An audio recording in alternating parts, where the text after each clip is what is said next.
तो आज हम शुरू करेंगे चैप्टर 5 दोहे। दोहे इसमें कबीरदास, रहीम जी और तुलसीदास के दोहों के बारे में यहाँ पर इस पाठ में हमें बताया गया है। दोहे कुछ 2-3 पंक्तियों में लिखे जाते हैं, 2 पंक्तियों में, और ये 2 पंक्तियों के द्वारा हमको बहुत ज़्यादा एक अच्छा मैसेज दे जाते हैं, यानी कि हमें मैसेज देने वाले ये कुछ लिखित सेंटेंसेस होते हैं, लिखित वाक्य होते हैं।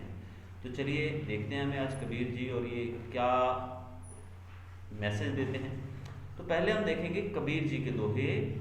पहला है, साईं इतना दीजिए जामे कुटुम समाए, मैं भी भूखा ना रहूं साधु न भूखा जाए।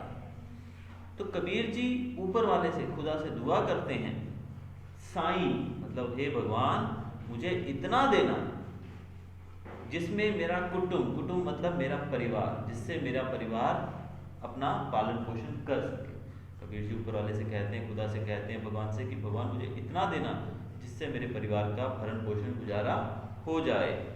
मैं भी भूखा ना रहूं, यानी कि मैं भी भूखा ना सोऊं, यानी कि इतना मेरे पास हो कि मैं अपना पेट भर सकूं, और साधु ना भूखा जाए, कि अगर मेरे दरवाजे पे, मेरे दर पे कोई मांगने आता है साधु, तो वो भी भूखा ना जाए। तो कबीर जी ऊपर वाले से इतना ही मांगते हैं कि जिसमें मेरा परिवार और मैं अपना पेट भर के रह सके, जी सके, और मेरे दरवाजे पे अगर कोई मांगने आता है तो उसको भी मैं कुछ दे पाऊँ, इतना ही मांगते हैं वो। इतनी ही अपने पास धन की और बाकी चीज़ों की कामना वो करते हैं, यानी कि वो अपने आप को बहुत अमीर बनाने के लिए नहीं बोलते हैं, बस वो इतना ही बोल रहे हैं कि मेरा पेट भर जाए, मेरे परिवार का पेट भर जाए, और भूखा कोई अगर साधु कोई मदद मांगने मेरे पास आता है तो मैं उसकी भी मदद कर सकूँ। तो हमें पता लगता है इससे कि हमें संतुष्ट एकदम जितना है, कम से कम, यानी कि जितने में हमारा गुजारा हो सके उतने में संतुष्ट रहना चाहिए। हमेशा ऐसे और ऐसे ग्रीडीनेस शो नहीं करनी चाहिए। दूसरा दोहा देखते हैं, बिना विचारे जो करे सो पाछो पछताए, काम बिगाड़े आपनो जग में होत हंसाए। कबीर जी कहते हैं कि हमें हर एक काम विचार कर करना चाहिए, सोच कर करना चाहिए, समझ कर करना चाहिए। तो वो लिखते हैं, अगर बिना विचारे जो करे, जो कोई व्यक्ति बिना विचारे बिना सोचे कोई काम करता है, सो पाछो पछताए, उसे बाद में पछताना पड़ता है।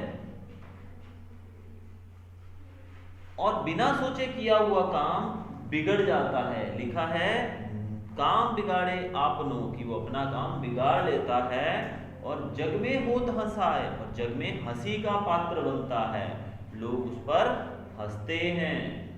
तो हमें कबीर जी मैसेज देते हैं कि हमें हर एक काम जो है पूर्ण रूप से, पूरे तरीके से सोच समझकर, अच्छे से विचार करके, बड़ों की सलाह लेके करना चाहिए, ताकि उस काम में हमें कामयाबी मिले और हम जग में, संसार में हंसी का पात्र ना बने। क्योंकि लोग जो हैं हमारी तरक्की पे खुश नहीं होते, लेकिन हमारे विफल होने पे, हमारे फेल होने पे वो जरूर खुश होते हैं।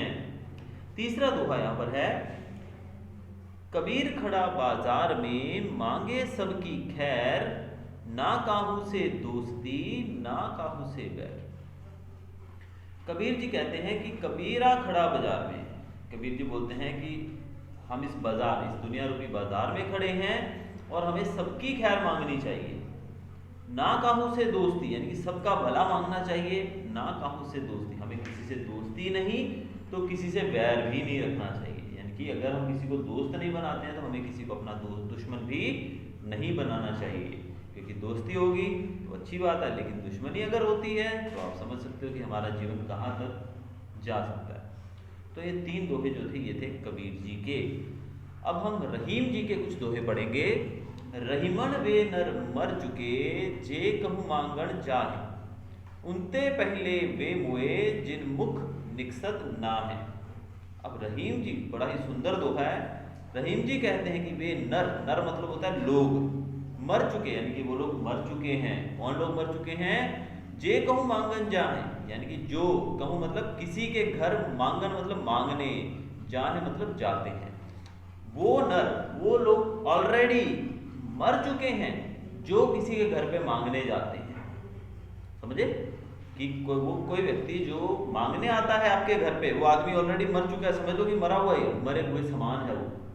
एक्चुअल में वो मरा नहीं है, लेकिन मरे व्यक्ति के समान है जो आपके घर मांगने आता है। लेकिन आगे कभी रहीमन जी कहते हैं, उनते पहले वे मुए, उनसे पहले वो मुए, मुए मतलब मरे हुए, उनसे पहले वो मुए जिन मुख निकसत ना है, जिनके मुख से निकसत, निकसत मतलब होता है निकलना, निकलता है, जिनके मुंह से निकलता है ना है मतलब ना, नो। यानी कि इस दोहे का मतलब है, कबीर जी रहीम जी कहते हैं कि आपके घर पे अगर कोई मांगने आता है तो वो तो मरे व्यक्ति के समान है, क्योंकि वो हट्टा कट्टा शरीर है उसका, फिर भी वो मांग के खा रहा है, इसका मतलब वो जीवित ही नहीं है, वो तो मरे के समान हुआ। लेकिन अगर हम उसको देने से पहले, यानी कि उसको ना दें, उसको बोले कि हमारे घर पे कुछ नहीं है तेरे को देने को, तो कबीर रहीम जी कहते हैं कि उससे पहले वे मुए, यानी कि देने वाला मरा हुआ है जिसके मुंह से ना निकलती है। तो रहीम जी सीधा सीधा हमें उपदेश देते हैं कि हमारे घर अगर कोई मांगने आता है तो उसको हमें दान दक्षिणा भले कुछ भी दो, लेकिन दो जरूर, क्योंकि मांगने वाला तो मरा हुआ है, लेकिन अगर हम उसको ना करते हैं तो ना करने वाला उससे भी पहले मर गया। समझे? आगे देखते हैं, जो रहीम उत्तम प्रकृति का करे सगत कुसंग, चंदन विष व्याप्त नहीं लिपटे रहत भुजंग। रहीम जी कहते हैं कि जो लोग उत्तम प्रकृति, यानी कि जिनका स्वभाव, जिनका कैरेक्टर बहुत ऊंचा होता है, उनका कुसंग, कुसंग का मतलब होता है बैड कंपनी, बुरी संगत। जो लोग ऊंचे कैरेक्टर वाले होते हैं, बुरी संगत उनका कुछ नहीं कर सकती। आजकल कुछ लोगों के मुंह से आपने सुना होगा कि यार बाहर बुरी संगत थी इसलिए वो बिगड़ गया। बुरी संगत से कैसे बिगड़ेगा? रहीम जी का दोहा पढ़िए आगे, चंदन विष व्यापत नहीं, कि चंदन जो है, चंदन पता है ना, सैंडलवुड बोलते हैं इसको इंग्लिश में, साबुन में सूंघी होगी उसकी खुशबू कितना मधुर, बहुत ही मनमोहक खुशबू होती है, सैंडलवुड साबुन में आता है, जैसे परफ्यूम्स आते हैं सैंडलवुड के। तो चंदन जो है, सैंडलवुड जो है, विष व्यापत नहीं, विष मतलब होता है जहर, कि चंदन जो है वो जहरीला नहीं होता। लिपटे रहते भुजंग, उसके ऊपर लिपटे रहते हैं, कौन लिपटे रहते हैं? भुजंग, भुजंग मतलब सांप। चंदन के पेड़ के ऊपर सांप लटके रहते हैं, लेकिन फिर भी चंदन तो जहरीला नहीं होता है, यानी कि वो अपनी खुशबू खोता है, अपनी अच्छाई खोता है? नहीं खोता है। फिर हम कैसे कह सकते हैं कि बुरी संगत से हम लोग बिगड़ जाएंगे? हमारा अगर कैरेक्टर इतना ऊंचा है, हमारी अगर प्रकृति इतनी ऊंची है, तो हमें बुरी संगत कुछ नहीं कर पाएगी।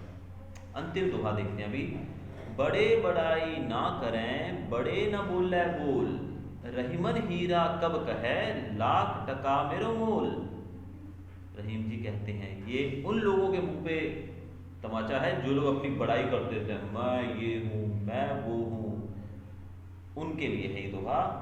तो रहीम जी कहते हैं कि बड़े लोग जो रियल सेंस में, असलियत में जो बड़े होते हैं ना, वो अपनी बड़ाई नहीं करते हैं, वो कभी भी बड़े बड़े बोल नहीं बोलते हैं, वो तो बोलते हैं कि हम तो एक आम से मानुष हैं।